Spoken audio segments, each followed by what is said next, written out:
Shabani moja kwa moja.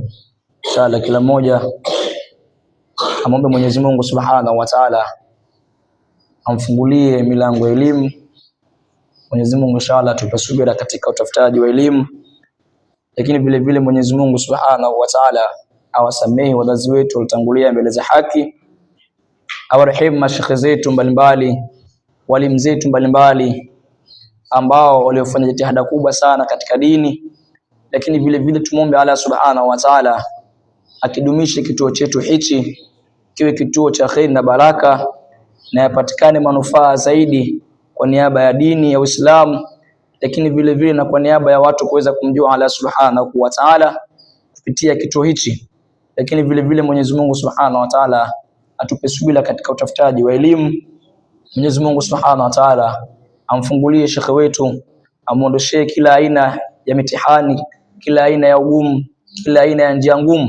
Basi Mwenyezi Mungu amfanyie wepesi katika kila harakati zake, kila utafutaji wake.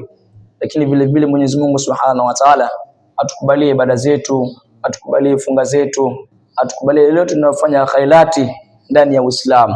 Lakini vile vile Mwenyezi Mungu Subhanahu wa Ta'ala awafungulie wazazi wetu milango ya riziki, aondoshie ugumu katika harakati zao.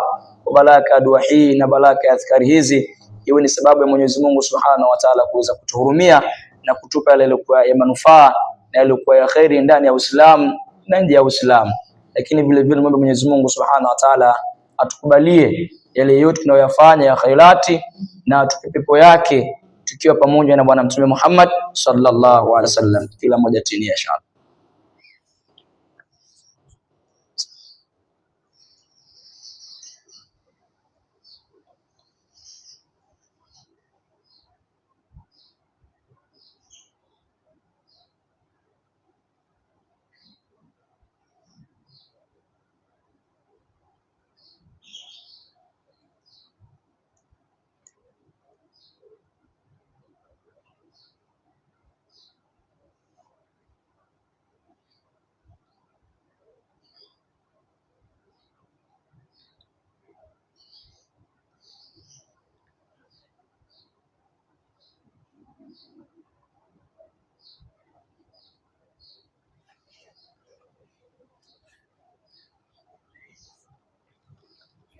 الفاتحة. بسم الله الرحمن الرحيم. الحمد لله رب العالمين الرحمن الرحيم مالك يوم الدين إياك نعبد وإياك نستعين اهدنا الصراط المستقيم صراط الذين أنعمت عليهم غير المغضوب عليهم